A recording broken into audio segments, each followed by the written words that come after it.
तो बोल ना। कोई ना पूरा यार माने बाबू, जन जन का बजाई जाने बाबू। माफिया के सरदार भाई खुद हमारा, माफिया के सरदार भाई खुद हमारा। तो सुन बोला बोल दी है घरवा। अरे का बोलती हो? बोल दी है जाके तुर मजनू रंगदार है। बोल दी है जाके तुर मजनू रंगदार है। बोल दी है जाके तुर मजनू रंगदार है। तुर मजनू रंगदार है। तुर मजनू रंगदार है।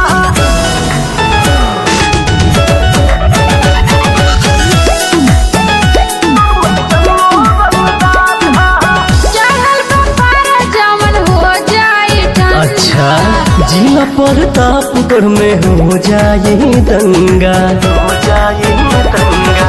चढ़ल बपारा जवन हो जाए ठंडा, जिला प्रतापगढ़ में हो जाए दंगा। तोरा जस शेर के ऊपर शिकार है, तोरा जस शेर के ऊपर शिकार है। इतना आसान बारे हैं? बोल दिए जाया के। अरे का बोलती हो? बोल दी है जाके तुर मजनू रंगदार है। ऐसा शिकारी के ये करत शिकार है। बोल दी है जाके तुर मजनू रंगदार है।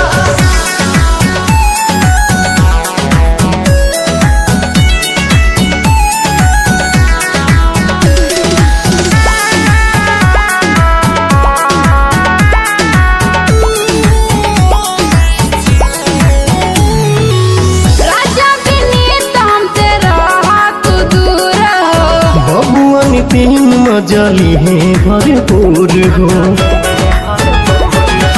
राजा विनीत हमसे रहा तू दूर हो। जैसे दिनेश मजली है भरपूर हो। भास्कर पवन मती मारल तोहरा, मार देव गोली है पावर हमारा। पावर पावर देखलू कहा?